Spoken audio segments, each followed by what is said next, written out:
Hi hello అందరికీ నమస్కారం. Welcome to Pushyami talks. ఇక మేమైతే ఆఖరు పండుగ రోజున ముక్కనుమ పండుగ రోజున మా చుట్టుపక్కల ఉన్నటువంటి గ్రామ దేవతల గుళ్ళకైతే వెళ్ళాము. ఇంచుమించు మా చుట్టుపక్కల ఈ పండుగ 4 రోజులు కూడా ఏదో ఒక అమ్మవారి జాతర జరుగుతూనే ఉంటుంది. ఇక ఈ అమ్మవారు వచ్చేసి పోలమ్మ తల్లి అమ్మవారండి. ఈ జాతర మంగళవారం అండి. పండగ అయిపోయినటువంటి తరువాత మంగళవారం ఈ అమ్మవారి జాతర అయితే చేస్తారు. మేము ప్రతి సంవత్సరము కూడా ఈ అమ్మవారిని కూడా దర్శించుకుని అరటిపళ్ళు అయితే పెట్టుకుని అలానే ఒక టెంకాయ కొట్టుకుని మొక్కులు చెల్లించుకుంటూ ఉంటామండి. ఇక ఈరోజు ముక్కనుమ కాబట్టి మా ఊర్లో అందరూ కూడా ఈ విధంగా సంక్రుణ్ణి సాగనంపుకున్నారు. అంటే ఉదయాన్నే ఇల్లు అది చిమ్మేసి వాకిలి చిమ్మి రథం పెట్టి అందులో చంద్రుని పెట్టి ఈ విధంగా ఈ రథాన్ని ఈడ్చుకుంటూ ముగ్గుతో వెళ్ళి భోగి మంట దగ్గర వదిలేసి వస్తారనమాట. ఈ ధనుర్మాసం 4 రోజులు కూడా అంటే నెల రోజులు కూడా చందమామని సంక్రుణ్ణి అయితే ముగ్గుల మధ్యలో పెడతాం కదా, ఆ చందమామని ఆ సంక్రుణ్ణి ఈరోజు మార్నింగ్ అయితే సాగనంపుతారనమాట.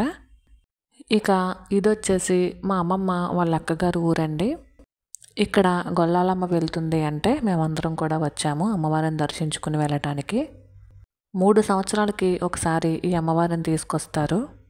అమ్మవారు వెళ్ళేటప్పుడు ఇంటి ఆడపడుచులని, ఇంటి ఆడపిల్లలని, చుట్టాలని, బంధువులని అందరినీ కూడా ప్రతి ఒక్కళ్ళు వాళ్ళ వాళ్ళ ఇంటికి పిలిచి వాళ్ళకి బట్టలు పెట్టడం, భోజనాలు పెట్టడం ఇలాంటివి చేస్తూ ఉంటారనమాట.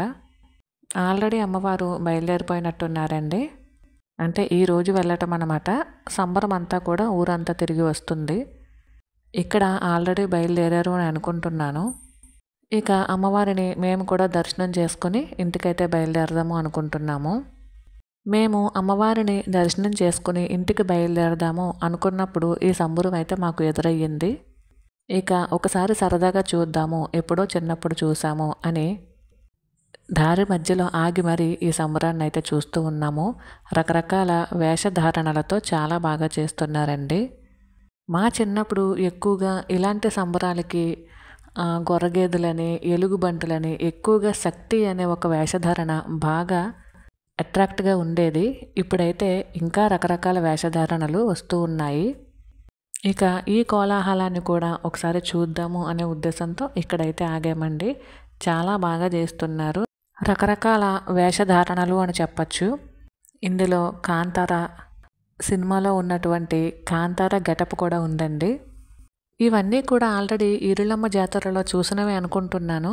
అక్కడ అయిన తర్వాత ఇక్కడ వేస్తున్నారేమో, లేదా వేరే వాళ్ళు కూడా అయ్యి ఉండొచ్చండి.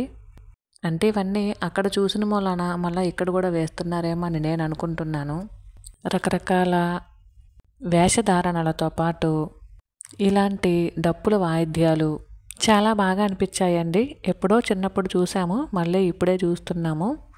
ఎప్పుడు వెళ్ళినా సరే అమ్మవారిని దర్శించుకుని రావడం తప్ప ఈ సంబరాలు అవి చూడడం మానేసామనే చెప్పచ్చు. ఇప్పుడు వచ్చేటటువంటి ఈ పెద్ద డప్పు సౌండ్ భలే ఉంటుందండి. దీనిని గారడి అంటారు. అంటే మేమైతే గారడి అంటాము. వీళ్ళు కాళ్ళకి ఇలాంటి పెద్ద పెద్ద రింగులు కట్టుకొని నడుస్తూ ఉన్నప్పుడు కూడా గల్ గల్ మన సౌండ్ వస్తూ ఉంటాయి. నా చిన్నప్పుడు నేను ఇది చాలా ఇంట్రెస్ట్గా చూసేదాన్ని. ఒక ఆయన నుంచొని పల్లె పాటలు పాడుతూ ఈ డప్పునైతే కొడుతూ ఉంటారండి. వాళ్ళు భలే ఆ పాటకి తగ్గట్టు నృత్యాన్ని భలే చేస్తారు.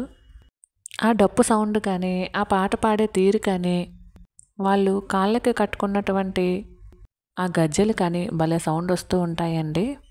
ఇప్పుడు ఈ రోజుల్లో ఇలాంటివి అప్పుడు చూడడం తప్ప ఇలాంటి కళలన్నీ కూడా అంతరించిపోతున్నాయేమో అని చెప్పేసి అప్పుడప్పుడు అనిపిస్తూ ఉంటుంది. ఎందుకంటే మా చిన్నతనంలో శక్తి వేషధారణలో పిల్లలని చాలా భయభ్రాంతులకు గురి చేసేటటువంటి ఆ వేషధారణ భలే ఉండేదండి. అప్పట్లో చాలా భయపడే వాళ్ళము, కానీ తెలియదండి, ఆ భయాన్ని కూడా ఎంజాయ్ చేసేవాళ్ళం అనుకుంటా. ఆ వేషధారణ అలా ఉండేది. ఇంకా రకరకాల వేషధారణలు అయితే వస్తూ ఉన్నాయండి. ఇవన్నీ చూడటానికి చాలా బాగున్నాయనే చెప్పచ్చు. ఇక వేషధారణలన్నీ కూడా కంప్లీట్ అయిపోయిన తర్వాత అమ్మవారు ఊరేగుతూ వస్తున్నారు.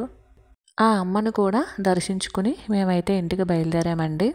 ఆ అమ్మలగన్న అమ్మ అందరినీ చల్లగా చూడాలని, అందరూ ఆయుర ఆరోగ్యాలతో ఉండాలని మనస్ఫూర్తిగా కోరుకుంటూ ఇంటికైతే బయలుదేరామండి. ఇక పోలమ్మ గుడి దాకా వచ్చేసరికి మాకైతే పుచ్చకాయలు కనిపించాయి. ఈ సీజన్లో ఫస్ట్ పుచ్చకాయ అయితే టేస్ట్ చేసేద్దామని ఇంటికైతే పట్టుకెళ్తున్నాము. పుచ్చకాయ మాత్రమే తీసుకెళ్తున్నామండి. టేస్ట్ విషయానికి వస్తే ఓకేనండి, అంత తీపి అయితే లేదు, పర్వాలేదు, బాగానే ఉంది.